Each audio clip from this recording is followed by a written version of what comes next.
All right, let's dive right into this explainer. Today, we're taking the concepts from architectural foundations of expository writing and turning them into actionable blueprints for your own success. Look, if you've ever stared down a blank screen, just totally paralyzed, wondering how to organize a massive thought, or maybe you've realized halfway through a long email that you actually have absolutely no idea what your own point is, yeah, you're in the right place. We're going to take the guesswork out of communication today.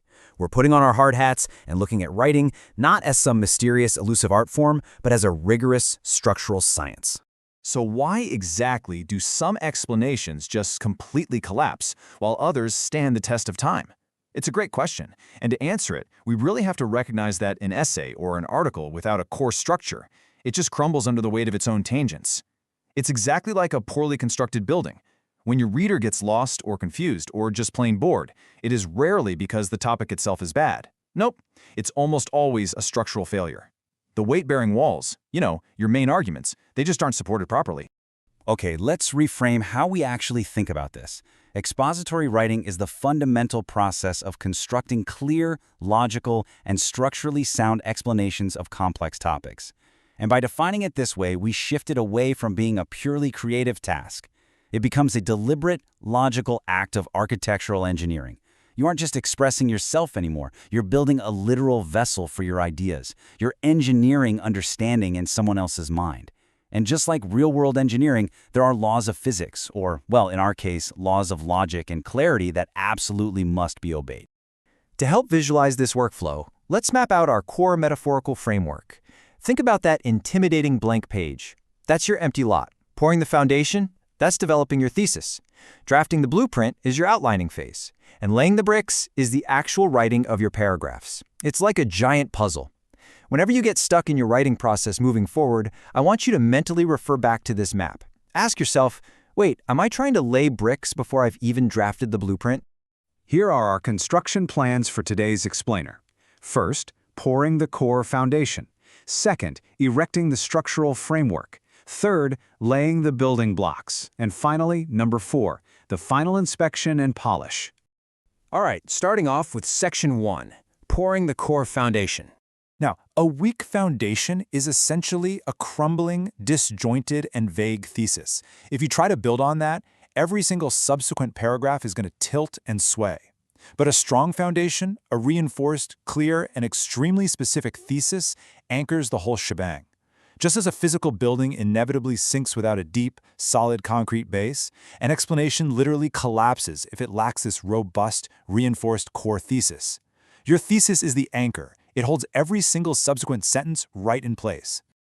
Moving right along to section 2, erecting the structural framework.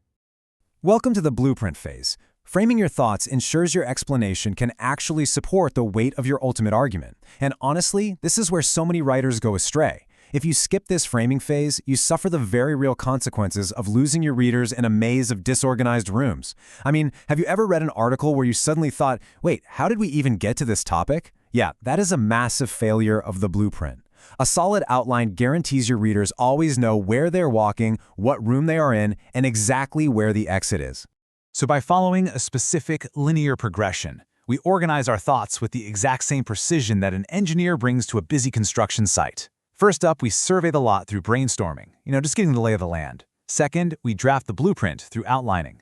Third, we finally begin laying the bricks through drafting. And fourth, we conduct the walkthrough, which is our editing phase. You absolutely cannot successfully jump to step 3 without completing step 2. This sequence is completely non-negotiable for structural integrity. Okay, let's get into the micro elements in section 3, laying the building blocks. Notice how the essential traits of these sturdy paragraph building blocks interact. You've got clarity of thought, concrete supporting evidence, and seamless transitions. And I want you to think of those transitions as the literal mortar holding your sentences together.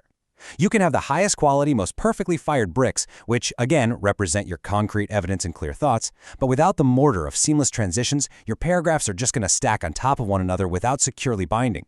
They'll wobble. The mortar tells the reader exactly how brick A connects to brick B, creating an absolutely impenetrable wall of logic. And that brings us to our final phase, section 4, final inspection and polish. Our source text sums this up perfectly. Mastering the art of expository writing, building blocks to success. Mastering these elements we've been unpacking today isn't merely about having good grammar or, using an impressive vocabulary. It's so much deeper than that. It is about confidently constructing a permanent home for your ideas. It's about building a structure in the reader's mind that is going to stand tall long after they have finished reading your final sentence. You now possess the blueprint, the mortar, and the foundational knowledge required for expository success.